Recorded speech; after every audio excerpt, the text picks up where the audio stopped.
evening. This is Alexia Dukes here with Wildside Media, and we are at the last dance of summer being put on by Wildside and the NoMa Mid Collective. I'm your host for today, and also the host of Wildside Stitch Narratives, your podcast for everything, both fashion and identity. I'm here today with two really incredible artists. Can you introduce yourselves to us, and can you tell us a little bit about your art form? Sure.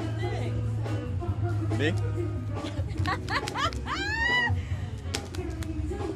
Oh, I love this. Hello everybody, my name is Kevin.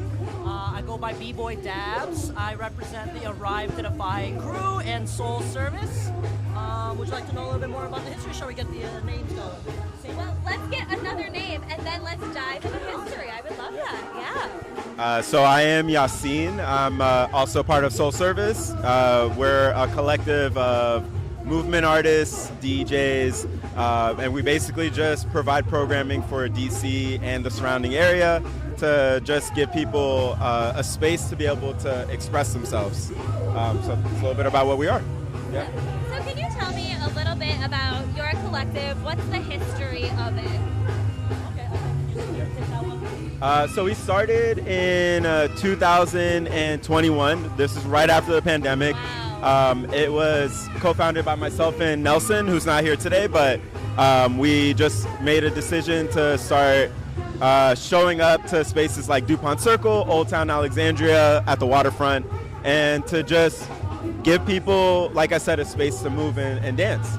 And then a year later, Kevin hopped on with us, and then also Gabby, who's not here right now. And I don't know if Kevin wants to talk about his experience with the Pretty similar, yeah. Like being able to connect with the street dancers that we've had as a community in a different space with a different expectation has been so refreshing. We generally come from very competitive backgrounds. Yes, for sure. And yeah, just being able to like enjoy everything that art has to offer within a city space has been quite a blessing. It's amazing. So, I am from Chicago. We have a breakdancing scene there, and they have one in LA, and they have one in New York. But there's something about DC that is so special and so different. Can you tell me a little bit about what it means to be a breakdancer here in this very historic city? Yeah, I like to speak on that. I think one of the biggest comparisons I've made when checking out other scenes in other cities is they definitely have a lot more going on aesthetically, right? Yeah. The speed is a lot more there. I think in DC, the love is kind of primary. People really bring their backgrounds, and you know, we have this tri-state area, and I think we can kind of just take time to really appreciate like who the art comes from, Yeah. and how it treats people without being so focused on the market of stuff. Yeah, absolutely. So I love that you said who the art comes from. So I know a little bit about the history of hip hop and breakdancing, but can you share for the people a little bit about that, like who the art comes from and why it's so special to so many communities? Me? You? Me? Yeah, okay. So as far as breaking, it's definitely a culture that came from New York City specifically. And it came from spaces where people just did not have a lot. People who were looking for a space to express some of the angst that they were dealing with as far as like cultural rife and all of the issues that were plaguing New York City in the 70s.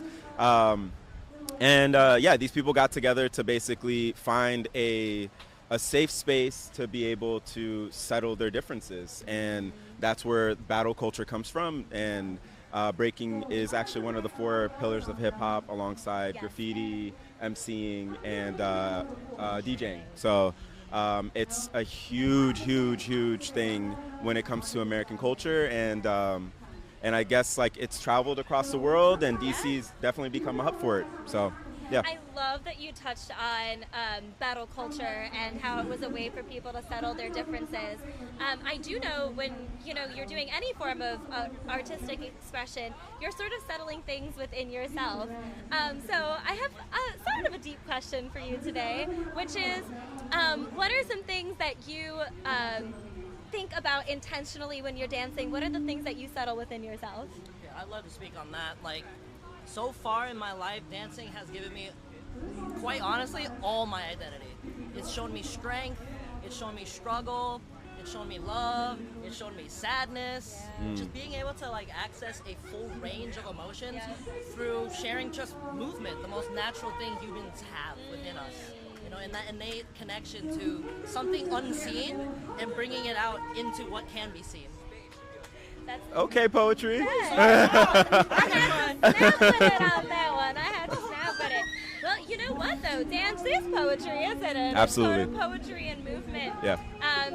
It's performance art. It's so many different things. It's also in a lot of ways, I think, fashion, which is something that I focus on heavily, with Wildside. And so I want to talk to you all about your costuming, if you will. When you go to throw your aesthetic together before you dance, what do you think about? Do you think about comfort? Do you think about culture? Do you think about aesthetic? Talk to me about it. I think it's funny that you talked about, or you mentioned comfort, because I think that sort of becomes something that you always have on the back of your mind when it comes to, I'm about to be outside, I'm about to be dancing for an hour, just like we did today. I'm sweating through denim right now. But we were just having this conversation, yeah, and we were having this conversation right before we came on, like, to die for the fashion sometimes. Like, you just got to make sure that you show up and represent yourself in the fullest, and if that means that you're going to be a little bit more uncomfortable than normal, I think it's a trade-off that I'm personally willing to make when it comes to expressing myself with the way that I look as well. So. Do you present your sort of b-boy persona at all times, or is there a very distinct difference between who you are, Yasseen, who you are, Kevin, the artist, and who you are as your everyday selves?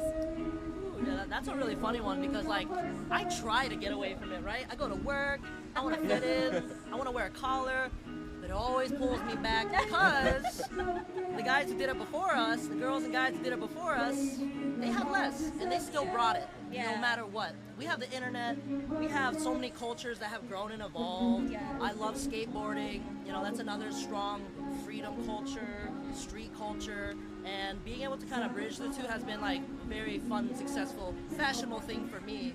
And it just keeps me aware, That's the hip in hip hop. You gotta stay hip. Gotta stay hip, don't you? Gotta stay hip. So you all crack me up. That is so good.